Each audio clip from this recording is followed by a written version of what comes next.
a wonderful introduction, and I am honored, privileged, and delighted genuinely to be here and to sit alongside such amazing women.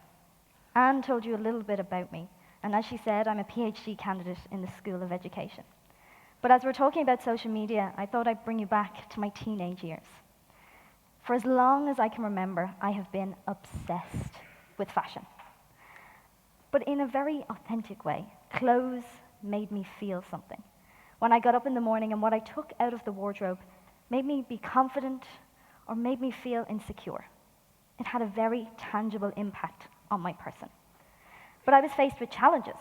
I'm 3'5" tall, or 105.5 centimeters. The clothes in which I had access to either required huge amounts of alterations and additional cost, or they were children's clothes. Take, for example, this dress. It is age 9 to 10 from Penneys or Primark. It's wonderful. It's tax-free. However, should a 9-year-old be able to buy and wear a dress like this? I'm not sure. But I can remember going shopping with my sister. She's 2 years younger than me, but she's average height. She picked up a pair of high heels in a local store, and I went up to her and said, "Put them down. They won't fit you." She turned to me and said, "No, they won't fit you." And I realized how right she was, because shopping was a difficult experience for me. From going to the rail and trying to reach something and having to ask a steward for assistance and for help, from going to the dressing room, not being able to pull the curtain across, or not being able to reach the hook, and then going to the cashier and not being able to reach, or the cashier saying, next please," and you having to say, "I'm down here." It's always difficult.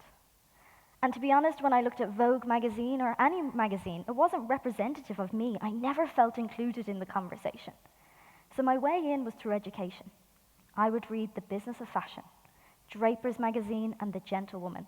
I knew who was up a profit, who was down a loss, what creative director was changing, and what was happening in Paris, Milan, London, and New York.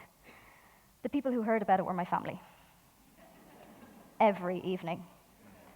I would revel and talk about how Christopher Bailey, who's the creative director and CEO of Burberry, have managed to change a brand that 15 years ago nobody would wear, but now everybody wants to be at their biannual fashion show. How amazing is that? That's storytelling, that's marketing. My parents and my siblings are the most supportive people you could ever imagine.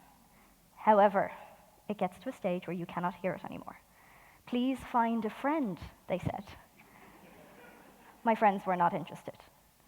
And to be honest, as strange as it sounds, the friend that I found was the internet, and particularly social media. Because when I was younger and I was talking about fashion and facts that I knew were true, people didn't take me seriously because of my physical aesthetic. So I started blogging and writing about it, and calling out the industry. And why did British Vogue have 12 years, that's 144 issues, where they didn't have a single model of color on the cover?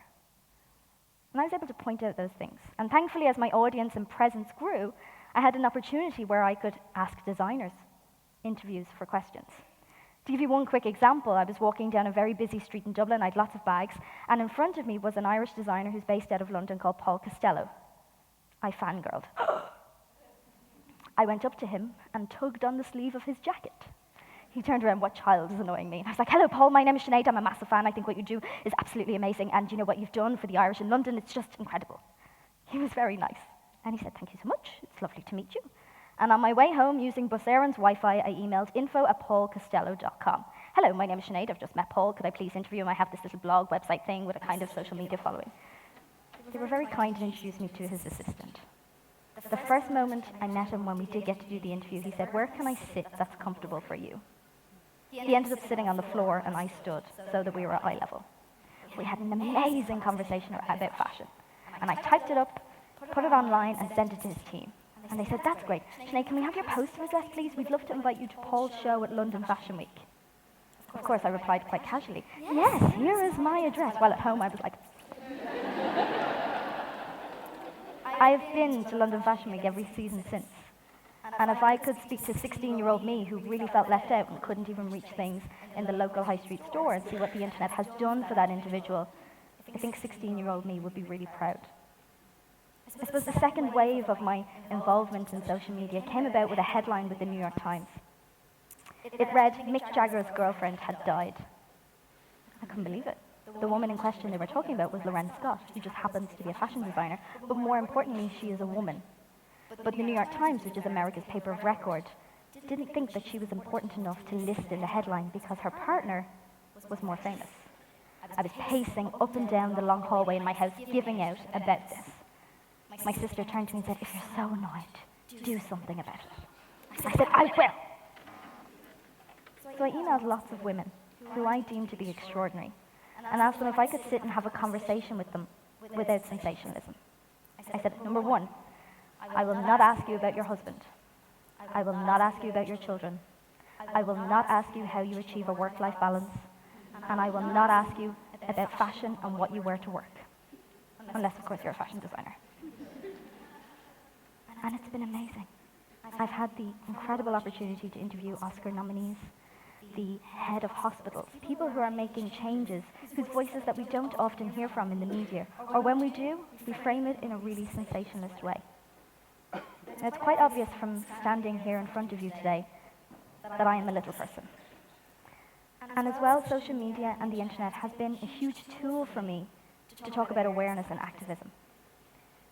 But to give you one example of something that happened quite recently, I was walking down the street in Dublin's Quays on Eden Quay, and a car pulled up beside me. 3 young men were in it. And they started shouting, "Abuse? Really awful abuse." And not only that, but they took out their phones to take photos of me. And the car only drove off when I took out my phone to try and capture the registration plate. I didn't capture it correctly. And afterwards, I was having a conversation with somebody online in relation to street harassment and what it means to be a woman and what it means to be physically different and disabled and how people can treat you like that within a public sphere. And Garda Síochána, which is our Irish police service, saw it and asked me if I would meet with their head of diversity, which I did 2 weeks ago.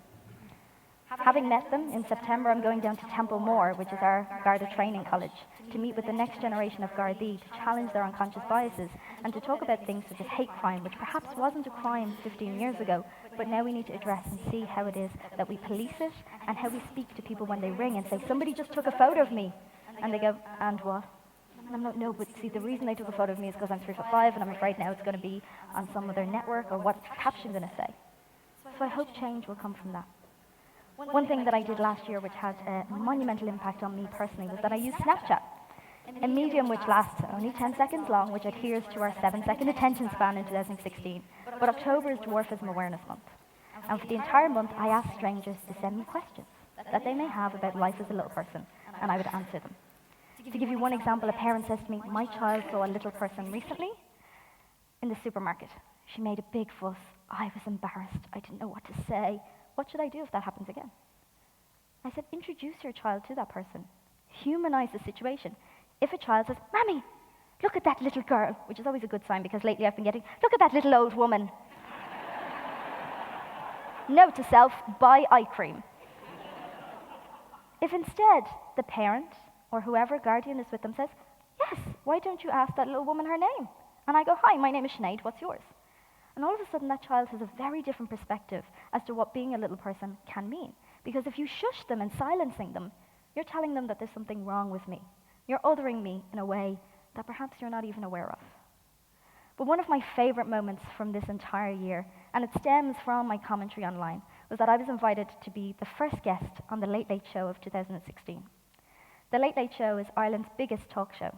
It's I think, the longest running talk show in Europe. And usually there are 2 reasons why you're on the Late Late Show. You are a celebrity or you have a book to sell. And I am neither.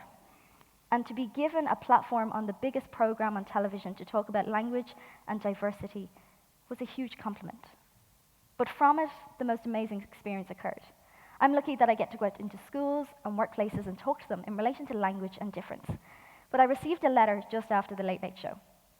"Dear Sinead, we are first and second class in a primary school in Limerick." Means they're about 6 or 7. "We saw you on the Late Late Show. We thought you were great. We heard that you come to schools. Could you please come to ours? We are happy to have you at any time. Thank you, first and second class. P.S. We have a girl in our class who looks like you. She has never met anyone like you. Talk soon. This school in Limerick." I was like, "Oh my God, when is the first train to Limerick? Please get me there." And I went. And prior to it, the teacher had emailed me and said, they have lots of questions. I was like, I have been on the Late Late Show. I am fine with your 7-year-old's questions. And I walked in and I met the young girl and her parents first.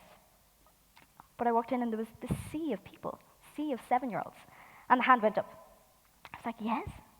What is your biggest regret in life? Oh my gosh.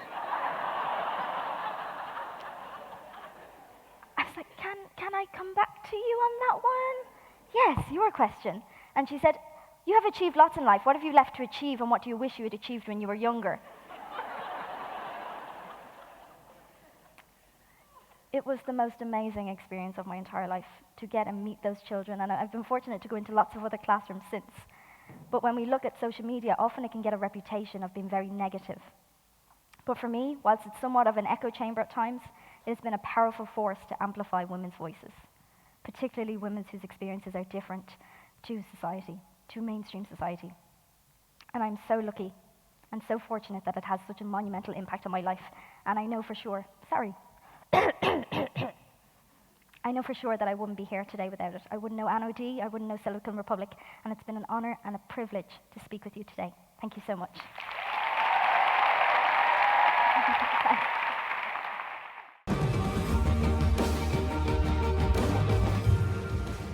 Want to be in the audience next time? Click here for tickets to Inspirefest 2017.